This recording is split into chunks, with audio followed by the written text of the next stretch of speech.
आज हम बात करने वाले हैं साल 2014 में आई एक drama mystery movie the secret life of single mother के बारे में, जिसकी कहानी आपको बेहद पसंद आएगी। कहानी की शुरुआत रेचल नाम की एक औरत से होती है जो फोन पर किसी आदमी से बात कर रही थी। वो कहती है, सर आप जो भी कहोगे वो मैं करूंगी। तभी रेचल का बेटा टिमी वहाँ आता है। रेचल टिमी को बताती है कि वो बस अपना काम कर रही है। अब यहाँ से कहानी 2 महीने पहले की देखते हैं, जहाँ रेचल अपने घर में काम कर रही है। उसे अपने पति स्कॉट का फोन आता है। वो कहता है कि मुझे काम की वजह से कुछ दिन यहीं रुकना पड़ेगा।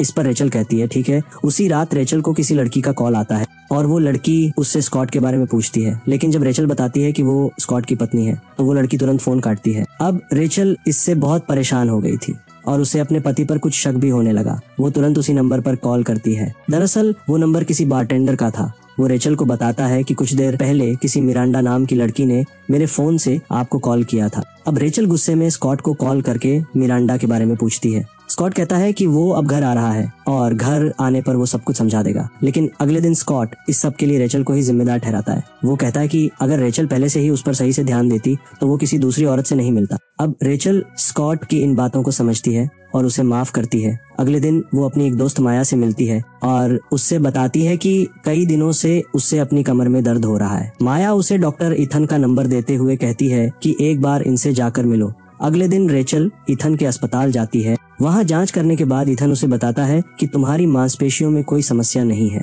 वो पूछता है क्या उसके जीवन में कोई समस्या है। अब पहले तो रेचल उससे कुछ नहीं बताती, मगर फिर भावुक होकर वो कहती है कि उसका पति उससे प्यार नहीं करता, उसका बाहर किसी दूसरी औरत के साथ चक्कर चल रहा है और ये सब वो तभी छोड़ेगा जब मैं उसकी एक अजीबोगरीब बात मानने के लिए राजी होंगी। दरअसल स्कॉट कोई ऑपरेशन करके रेचल के शरीर में कुछ बदलाव करना चाहता था, लेकिन ये बात रेचल को पसंद नहीं। अब ये सुनकर इथन उससे कहता है कि तुम्हारा पति तुमसे सच में प्यार नहीं करता। प्यार का मतलब सिर्फ बाहरी सुंदरता से आकर्षक होना नहीं, बल्कि अपनी पत्नी की रजामंदी का सम्मान करना है।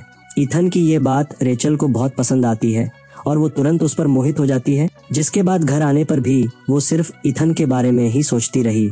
एक दिन इथन रेचल की जांच करके उसे बताता है कि अब वो पूरी तरह से ठीक है। अब यहाँ इथन को भी पता था कि रेचल उसे पसंद करने लगी है, इसलिए वो उसके करीब आने की कोशिश करता है और उसके बाद से ही उन दोनों के बीच नजदीकियां बढ़ने लगी। उस बातचीत के बाद दोनों ही अक्सर एक दूसरे से मिलने लगे और जब भी वो दोनों मिलते तो वो अपने आपस की दूरियां मिटाते। एक दिन रेचल अपनी दोस्त सारा को उसके डॉक्टर इथन के साथ चल रहे रिश्ते के बारे में बताती है। वो कहती है कि इथन के साथ वो काफी खुश है और इसलिए वो जल्द ही अपने पति स्कॉट से तलाक ले लेगी। उसी रात स्कॉट रेचल को बताता है कि उसे एक अच्छा डॉक्टर मिल गया है जो अच्छे से उसका ऑपरेशन करेगा, लेकिन वो कहती है कि उसे ऑपरेशन नहीं करवाना, उसे बस जल्द से जल्द तलाक चाहिए। तलाक की बात सुनकर स्कॉट गुस्से में रेचल को घर से बाहर निकालता है और इस बात को लेकर रेचल पूरी रात रोती रही। अगले दिन वो सारा को बताती है कि उसने स्कॉट को तलाक लेने के बारे में बता दिया। इस पर सारा पूछती है कि वो बच्चों का क्या करेगी, जिस पर रेचल कहती है कि बस एक बार उनका तलाक हो जाए, जिसके बाद वो बच्चों की कस्टडी भी ले लेगी। सारा उसे समझाती है कि उससे पहले अपने बच्चों को भी इस बारे में बताना चाहिए। अब घर आकर रेचल अपने बच्चों से कहती है कि वो और उनके पिता तलाक लेकर अलग होने वाले हैं। ये सुनकर टिमी परेशान होकर चला जाता है, लेकिन उसकी बेटी लिली इसका समर्थन करते हुए उसे गले लगाती है। अगले दिन रेचल अपनी एक और दोस्त मार्था से मिलती है और कुछ बातचीत के बाद वो उसे इथन के बारे में भी बताती है, लेकिन मार्था उसे बताती है कि इथन का तो किसी दूसरी लड़की के साथ चक्कर चल रहा है और वो दोनों ही जल्द शादी करने वाले हैं, यहाँ तक कि वो उसके बच्चे की माँ भी बनने वाली है। अब ये सुनकर रेचल सीधे इथन के पास जाती है। वो पूछती है तो इथन उसे बताता है कि हाँ ये सच है, मैं ये सब तुम्हें बताने ही वाला था। अब बेचारी रेचल को कुछ समझ में नहीं आता। एक तरफ उसने अपने पति से तलाक लेने की बात की और यहाँ इथन ने उसका दिल तोड़ दिया। अब इसके बाद से ही रेचल काफी दुखी रहने लगी। एक दिन रेचल को दुखी देखकर सारा उसे एक चैटिंग वेबसाइट के बारे में बताती है। रेचल घर जाते ही तुरंत उस वेबसाइट पर अपना खाता बनाती है और पहले ही दिन उसे कई आदमियों के मैसेजेस मिले। वो एक लड़के को चुनकर उसके साथ डिनर पर जाने का फैसला करती है, लेकिन काफी देर तक इंतजार करने पर भी वो लड़का उससे मिलने नहीं आता। इससे उदास होकर वो घर आकर देखती है तो उसे डॉम नाम के एक आदमी का मैसेज आया था। उसमें लिखा था कि कोई भी औरत अगर खुद को आत्मविश्वासी महसूस कराना चाहती है तो दिए गए नंबर पर कॉल करे। रेचल उसे अगले दिन कॉल करती है। वो कहता है कि वो उसे मानसिक रूप से मजबूत बनाएगा, मगर इसके लिए उसे उसकी हर एक बात माननी होगी। लेकिन सबसे पहले उसे खुद के बारे में सब कुछ बताना होगा, क्योंकि उसे पता होना चाहिए कि कौन सी चीज पर उसे काम करना है। अब रेचल डॉम की इन बातों को समझ नहीं पाती, लेकिन उसे उसकी ये बातें काफी दिलचस्प लगी। एक दिन वो अपने बच्चों को स्कॉट के पास छोड़कर डॉम को कॉल करती है। डॉम रेचल से उसके बारे में कुछ दिलचस्प बातें बताने को कहता है और वो बिल्कुल वैसा ही करती है। जिसके बाद वो रेचल को खिड़की के पास जाने को कहता है। वो उसे बताता है कि हर औरत को हक है कि वो जिसके साथ चाहे उसके साथ रह सकती है, इसके लिए उससे किसी और से पूछने की जरूरत नहीं है। इतना सब सुनने के बाद रेचल डॉम के कहे मुताबिक सब कुछ करती है। फिर अगले दिन वो जेम्स नाम के 30 साल के लड़के के साथ डेट पर जाती है और ऐसा करने के लिए डॉम ने ही उससे कहा था। लेकिन तभी स्कॉट वहाँ आ जाता है। ये सब देखकर वो रेचल से कहता है कि वो इस बारे में उससे कल बात करेगा। अगले दिन स्कॉट रेचल से पूछता है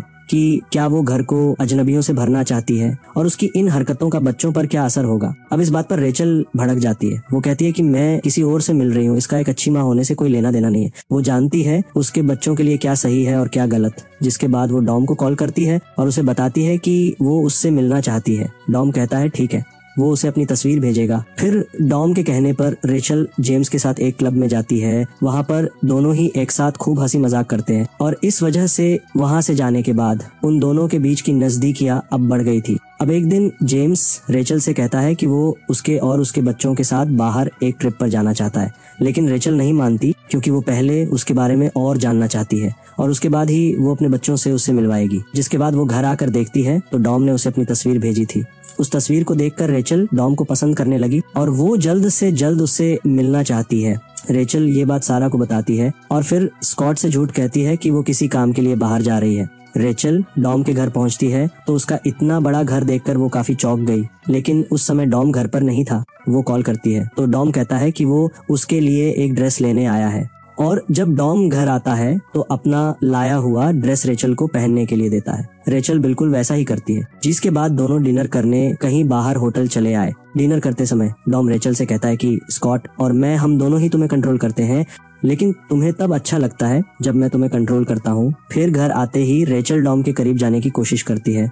अब डॉम भी रेचल को पसंद करने लगा था तो उन दोनों के बीच नजदीकियां बढ़ने लगी। जिसके बाद जब रेचल डॉम को अपने बिजनेस के आइडिया के बारे में बताती है तो वो उसे इसके लिए सलाह देता है। अब रेचल एकदम मजबूत और आत्मविश्वासी औरत हो गई थी। डॉम उससे कहता है कि तुम्हें जो सीखना था वो सीख लिया है। अब से तुम्हें अपनी मर्जी के बिना किसी की कोई भी बात मानने की कोई जरूरत नहीं है। तुम खुद अपने फैसले ले सकती हो। जिसके बाद रेचल अपना बिजनेस शुरू करती है और कुछ ही दिनों में उसका ये बिजनेस अच्छा चलने लगा। फिर और कुछ दिनों बाद उसके घर क्रिसमस पार्टी थी जहां उसके बच्चे और स्कॉट भी आता है। वो रेचल से माफी मांगता है और रेचल भी बड़े दिल से उसे माफ कर देती है। इसके अगले ही दिन लिली की जन्मदिन की पार्टी थी जहां रेचल स्कॉट को उसकी प्रेमिका के साथ आमंत्रित करती है ताकि वो भी उनके बच्चों से मिल सके। और ये वही दिन है जहां से कहानी की शुरुआत हुई थी। पार्टी के बाद स्कॉट बच्चों को अपने साथ घर ले जाता है और उनके जाते ही रेचल किसी से फोन पर बातें करना शुरू करती है और इसी सीन पर यह कहानी यही खत्म होती है। तो दोस्तों, the secret life of a single mother सिर्फ एक महिला की कहानी नहीं है, बल्कि हर उस इंसान की कहानी है जो अकेलेपन, डर और आत्मसंदेह से जूझ रहा है। ये मूवी हमें सिखाती है कि खुद से प्यार करना सबसे जरूरी होता है और अपने अंदर की आवाज को सुनना कभी गलत नहीं होता। अगर आपको ये कहानी पसंद आई हो तो वीडियो को लाइक करके चैनल को सब्सक्राइब जरूर कर देना। कहानी में अंत तक बने रहने के लिए आपका धन्यवाद।